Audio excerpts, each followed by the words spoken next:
So on a Thursday a couple weeks ago while I was at work, one of the cleaners was telling me how she's got quite a lot of pain in her right ankle because she twisted it on the weekend. And so she had taped it up, um, just to try and, manage the pain. And I had asked her and I said, hey, look, do you mind if I pray for it? And she was a little, hesitant, but she said yes. So I just made a simple prayer and asked Jesus to heal it. And 2 hours or so later, I get a call um, expecting it to be work, and she just says, guess what? And I said, what? And then she starts leaning on one foot, and I still didn't get it. And she's like, no pain. And I was like, oh, wow, glory to Jesus. And she just goes, she's like, you're a miracle worker. And I said, no, I'm not. I was like, all I did was pray for you. It was Jesus that healed you. So definitely excited to see what God is doing in her.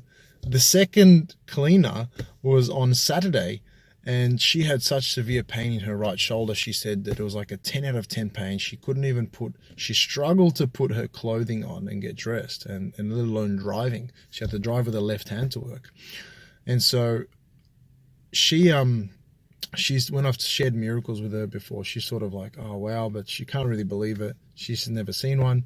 And so I just said, do you mind if I pray for your shoulder? And she was a bit hesitant. I'm like, come on, let me pray. So again, simple prayer asking Jesus to heal. And 2 hours later, I'm seeing her clean with the right arm. And I didn't say anything. So again, another hour or so later, I was like, hey, you're cleaning with your right arm. And she looked at me, she's like, yeah, I know. And so finally I got to speak with her, and I just shared and I said, hey, look, I believe God, you just got healed. She said it was like a 2 or a 3 out of 10 pain. It was so much better.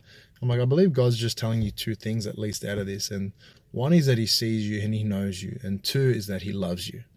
And so it was really, really cool to see and to continue seeing what God's doing in the workplace. And yeah, very excited to see more.